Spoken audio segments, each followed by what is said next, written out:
രണ്ടു ദിവസമായി പ്രചരിച്ച വ്യാജ മരണ വാർത്തകൾക്കൊടുവിൽ ഉപ്പുമുളകിലെ പടവലത്തപ്പൂപ്പനെ തേടി മരണമെത്തിയെന്ന വാർത്ത ഞെട്ടലോടെയാണ് ആരാധകർക്ക് മുന്നിലേക്ക് എത്തിയിരിക്കുന്നത്. പ്രിയപ്പെട്ടവരെല്ലാം അദ്ദേഹത്തിന്റെ തിരിച്ചുവരവിന് വേണ്ടിയുള്ള പ്രാർത്ഥനയിലും കാത്തിരിപ്പിലുമായിരുന്നു. എന്നാൽ എല്ലാം വിഫലമാക്കി മിനിറ്റുകൾക്ക് മുമ്പെത്തിയ അദ്ദേഹത്തിന്റെ മരണവാർത്ത പ്രിയപ്പെട്ടവരെയെല്ലാം ഞെട്ടിച്ചിരിക്കുകയാണ്. കുറച്ചു കാലമായി വൃക്കരോഗം ബാധിച്ച് ചികിത്സയിലായിരുന്നു അദ്ദേഹം. തുടർന്ന് കഴിഞ്ഞ കുറച്ചു ദിവസങ്ങൾക്ക് മുമ്പ് അദ്ദേഹത്തിന്റെ സ്ഥിതി ഗുരുതരമാവുകയും ചെയ്തു. തുടർന്ന് കോട്ടയംകാരനായ അദ്ദേഹത്തിന്റെ വീടിനടുത്തുള്ള ആലപ്പുഴ വണ്ടാനം മെഡിക്കൽ കോളേജിലേക്ക് വിദഗ്ധ ചികിത്സയ്ക്കായി പ്രവേശിപ്പിക്കുകയായിരുന്നു.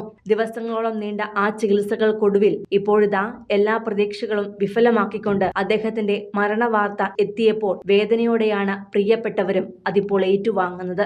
25 വർഷത്തോളം നിങ്ങൾ എന്നെ കമ്മ്യൂണിസ്റ്റാക്കി എന്ന നാടകത്തിൽ ശ്രദ്ധേയമായ വേഷം ചെയ്ത് 5.5 പതിറ്റാണ്ടായി നാടകരംഗത്ത് നിറഞ്ഞുനിന്ന രാജേന്ദ്രൻ ഉപ്പും മുളകും എന്ന പരമ്പരയിലൂടെയാണ് പ്രേക്ഷക ശ്രദ്ധ നേടിയത്. ഉപ്പും മുളകിലെ പടവലം കുട്ടൻപിള്ള എന്ന കഥാപാത്രമാണ് അദ്ദേഹത്തെ ഇന്നത്തെ തലമുറയ്ക്കിടയിൽ പ്രശസ്തനാക്കിയത്. സീരിയലുകൾക്ക് പുറമെ മിന്നാമിനുങ്ങ്, ഇന്നു മുതൽ തുടങ്ങിയ സിനിമകളിലും നല്ല കഥാപാത്രങ്ങൾ അദ്ദേഹം അവതരിപ്പിച്ചിട്ടുണ്ട്.